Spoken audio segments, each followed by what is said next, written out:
Good afternoon. It's a privilege to be with you today, and when I think about it, a bit of a miracle. Let me explain. My grandfather survived the Armenian genocide, but only just barely. Destined to a brutal death, the fate of about 1.5 million Armenians between 1915 and 1923, he and his brother were rescued by German soldiers who gave them papers, uniforms, and, ironically, employment, with the Berlin-Baghdad railway construction then underway. That saved them from certain death through a death march in the Syrian deserts. Half a century later, when I was 13 years old, my family fled the civil war in Lebanon, just days before the airport closed for the next 4 years. Welcomed by Canada, we forged yet another new life.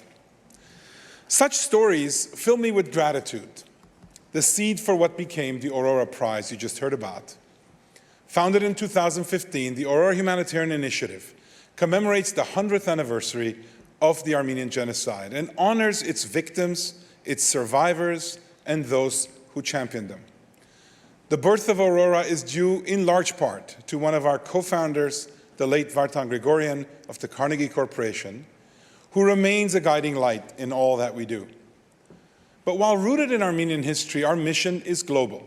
We celebrate and spread the work of modern-day heroes, people saving and changing lives in extraordinary ways, often at risk to their own lives. To cite just two examples, Dr. Tom Katina, who received the Aurora Prize in 2017, is the only doctor permanently based in Sudan's war-torn Nuba Mountains, home to more than 500,000 people. He typically treats up to 500 patients in a day, is on call 24/7. with patients often walking days to reach him. Dr. Tom, as he is known, often works without electricity, running water, or a telephone. His hospital grounds have been repeatedly bombed, and yet he carries on. Jamila Afghani, who received the Aurora Prize in 2022, here with us, has championed Afghan women and girls for more than 25 years, securing their rights to go to school and live free from domestic abuse. Forced to flee after the 2021 Taliban takeover, the next time she's been a refugee, the sixth time that she became a refugee. Jamila continues her fight against gender apartheid from Canada. Now today we announced the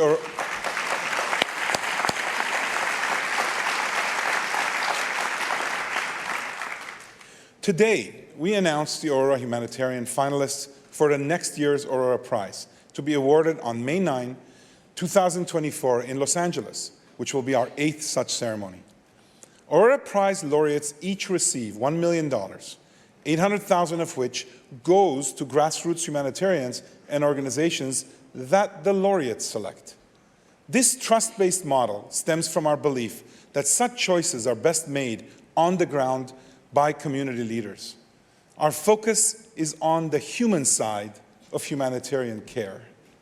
We believe that even in the darkest times, a brighter future is in the hands of those who are committed to giving others help and hope.